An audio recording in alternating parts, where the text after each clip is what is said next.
Today, we're taking a deep look at the brutal rise of one of Canada's most feared knockout artists, Ryan Rozicki. Born and raised in Nova Scotia, a region where boxing is still raw, instinctive, and unforgiving, Rozicki found the gym at a young age. But his path wasn't smooth. In his division, there were barely any fighters. So instead of waiting, Rozicki went up, facing bigger, stronger, more seasoned heavyweights. Undersized and outmatched, he had to adapt fast. He learned to close the gap, strike first, and never give an inch of space. That pressure-heavy, aggressive style became his signature. By 18, he was already on Canada's national boxing team. He earned Golden Gloves gold, 2 national bronze medals, competed in international events, and even chased Olympic dreams. But the story isn't just about trophies, it's about how he fought relentless. Unyielding. All heart. In Nova Scotia, people didn't show up to watch boxing. They showed up to watch Rozicki. At just 20, he turned pro. And the moment the bell rang, it was like watching a storm explode inside the ring. He never let opponents breathe. He stalked them, crushed their defense, trapped them on the ropes, and launched heavy artillery from both hands. He didn't box, he broke people. The ring felt more like a cage, tight, violent, and impossible to escape. By the second round, opponents started fading. By the third, most were done. One after another, they dropped, overwhelmed by pressure, volume, and power. Rozicki's early pro run was short but devastating. And in just 8 fights, he earned a shot at the Nova Canadian Cruiserweight title, a belt that didn't just carry prestige, it unlocked a path to the WBA world rankings. For the first time, Ryan Rozicki's name entered the global conversation.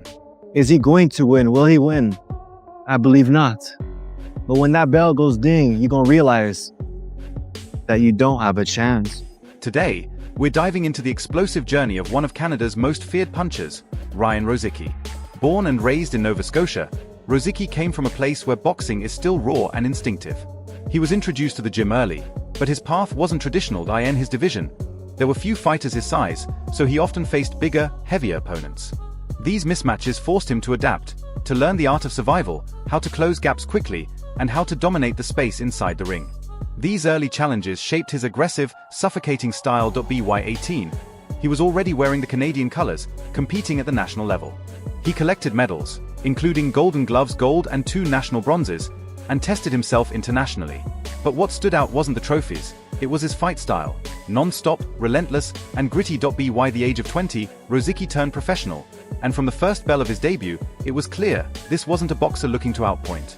This was a wrecking ball with gloves. He pressured from the start, closed the ring down, pinned opponents against the ropes, and threw with full power in both hands. The action rarely made it past the third round. Fighter after fighter fell, overwhelmed by his tempo and tenacity. This early run led to a big opportunity, a title shot for the vacant Nova Canadian Cruiserweight crown in just his 8th fight. The prize?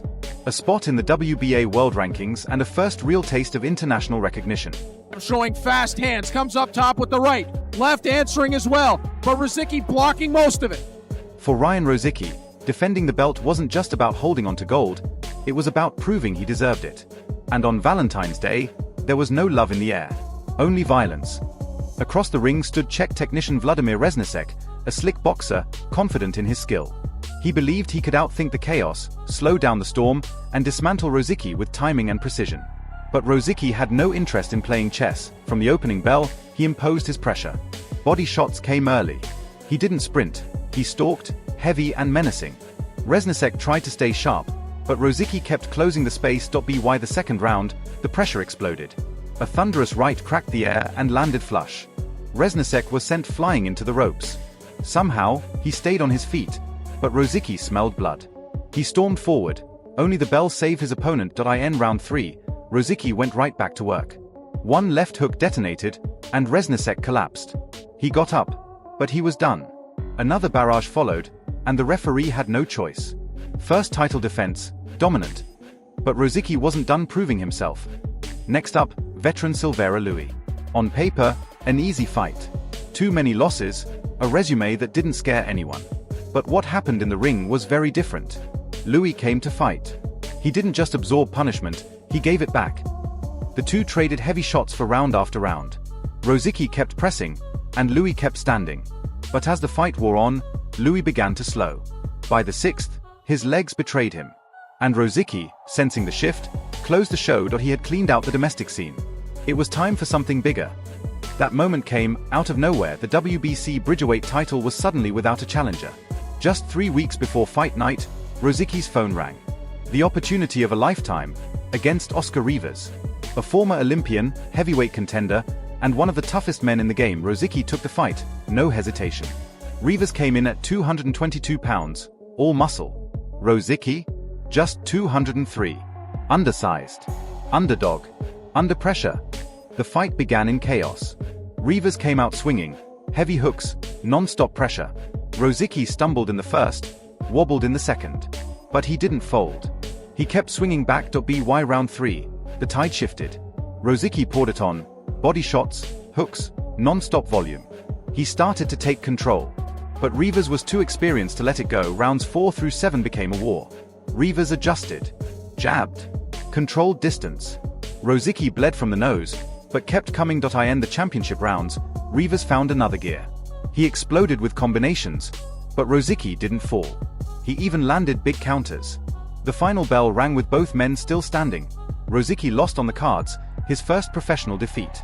But he had stepped into a new division, on short notice, against a world-class monster, and never touched the canvas. 5 months later, Rozicki returned to his roots, cruiserweight. And he returned with fire. Garcia Montes stood across the ring. 2 rounds later, he was on the floor, after a left hand detonated like a bomb. Rozicki was back. Then came a bigger challenge, for the vacant WBC International Cruiserweight belt. The opponent? Yamil Jora Peralta, an undefeated Olympian and Pan American champion. It was pressure versus precision. Peralta boxed brilliantly, moved well, and avoided Rozicki's bombs. Round by round, the Argentine built a lead. But when the final bell rang, the judges shocked the world, giving Rozicki the win by split decision. The crowd cheered. Rozicki didn't. He took the MIC. He won. Not me. That honesty sparked a storm. Within 24 hours, the WBC overturned the result. The fight was ruled a no contest. The belt remained vacant. The judges were suspended. But the story wasn't over. 1 year later, Rozicki came back, determined to finish what started. In his return bout, he faced Mexico's Mario Aguilar. From the opening second, Rozicki charged in like a man possessed. He unleashed a right hand from hell. And just like that, the night was over. I've said before, I'm a whole different animal. I take in the energy of every single person in that building and I put it right on his head. Ryan Rozicki, known as the Bruiser, didn't rise through traditional ranks. He carved his way up through grit, raw power, and relentless pressure.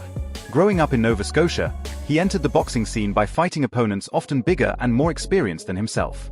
That tough foundation shaped him into a fighter who didn't fear pressure. He thrived in it. As an amateur, he earned national recognition with Golden Gloves victories and medals. But his true calling was the professional ring, where he could unleash his full force. Rozicki turned pro at 20, and from the moment he stepped into the ring, he brought chaos. His style was simple but terrifying: pressure, power, and punishment. Opponents rarely made it past the 3rd round. In just his 8th pro fight, he claimed the NABA Canadian Cruiserweight title and instantly became a rising threat in the division. But Rozicki wasn't interested in just collecting belts, he wanted to break opponents. His title defenses were violent statements. Against Vladimir Reznicek, Rozicki came out like a storm, dropping him with a left hook that ended the fight in the 3rd round. Against Silveira Louis, he went deeper, pushing through a 6-round war before finishing strong with relentless shots that forced a stoppage. Each victory wasn't just a win, it was a message. Then came the biggest risk of his career, stepping up in weight to fight Olympic bronze medalist Oscar Rivas for the vacant WBC Bridgerweight world title. Rozicki took the fight on short notice, gave up nearly 20 pounds, and went the distance in a brutal 12-round battle. Though he lost on the scorecards, his toughness, heart, and power earned him worldwide respect. He returned to cruiserweight with vengeance. First, he demolished Garcia Montes with a right hand that ended the fight in round 2. Then came a controversial decision win against undefeated Olympian Yamil Peralta for the WBC International Cruiserweight title. But Rozicki, in an unprecedented show of honesty, admitted in the ring that he didn't deserve the win. The belt was vacated, and the fight ruled a no contest, a move that earned him even more admiration. Rozicki stayed active, taking out Mario Aguilar with a vicious left hand and finishing Artirs Gorlovs with a brutal right in the 3rd round. He then faced a hard-nosed fighter from Azerbaijan who claimed he could match Rozicki's pressure. But by the 3rd round, Rozicki had cornered him and overwhelmed him with bombs that left no doubt who the better man was. Ryan Rozicki's journey is far from over, but what's clear is this: he isn't just a knockout artist, he's a throwback to a time when fighters fought to dominate, not just to win. With each bout, he builds his legacy as one of Canada's most dangerous and determined warriors in modern boxing. I feel like I knock him out. I already never been knocked out before. I feel with my boxing capability, my power, and my movement, but like can stop. Alant Bam Bam Green, a former NAV champion with heavyweight experience and just one split decision loss, came into the ring fully focused and determined to derail the Bruiser's momentum. Known for his slick movement and tough chin, Green was expected to give Rozicki serious problems. And early on, he did, moving well, countering, absorbing shots. But the Bruiser kept pressing, refusing to give space. Round by round, the pressure mounted until Green crumbled like a puppet with its strings cut, a brutal knockout that added another win and another belt to Rozicki's growing legacy. But there was no time to celebrate. Next came Nigerian powerhouse Olanrewaju Jirodola, a veteran of 50 fights with 44 knockouts. Calm, experienced, and confident, Jirodola came to end it early. He tried to hold his ground, but soon found himself backed into the ropes. And for the Bruiser, that was a green light. He unleashed with fury, and in just one round, finished the fight. Another demolition. Another warning to the cruiserweight world. Ryan Rozicki isn't here to play. He's here to take over. Almost fainted. Nice uppercut on the plate. Made him take a step back on that one. Nice head movement of rolling again. Short right hand by Ryan Rozicki. Too many right hands here. It's over! It's over! Fight number 22 brought the long-awaited rematch. No controversy, no confusion, just a chance for answers. This time, Ryan the Bruiser Rozicki didn't come in wild. No reckless charges, no heavy swings. He fought smart, jabbing, digging to the body, cutting the ring. But his opponent, the slick Argentine Peralta, was elusive. He moved well, countered effectively, and landed clean shots that caused the Bruiser's left eye to swell from repeated jabs. By round 7, Rozicki found his rhythm. His left hook began to sneak past the guard. In round 11, a huge shot shook Peralta, but the Olympian weathered the storm and made it to the final bell. The decision? A majority draw. No winner. No title. But Rozicki proved something. He could go the distance and show maturity under pressure. It wasn't just brute strength anymore. It was poise, patience, and adaptability. Now at 30 years old, with 22 fights under his belt, 19 of them won by knockout, Rozicki has transitioned from local fights to the brink of world championship contention. His name is known for relentless pressure and devastating finishes. But the Peralta saga revealed a deeper layer. It proved that raw power alone won't crown him king of the cruiserweights. Timing, defense, versatility, those are now part of the equation. And his learning. Some say he may move up to heavyweight. And with his size, toughness, and aggression, it's a tempting path. But the heavyweight world brings a different level of danger. Whether Rozicki can dominate there remains to be seen. Still, one thing is certain. Ryan Rozicki is no longer just a puncher. He's evolving into a complete fighter. And his climb to the top.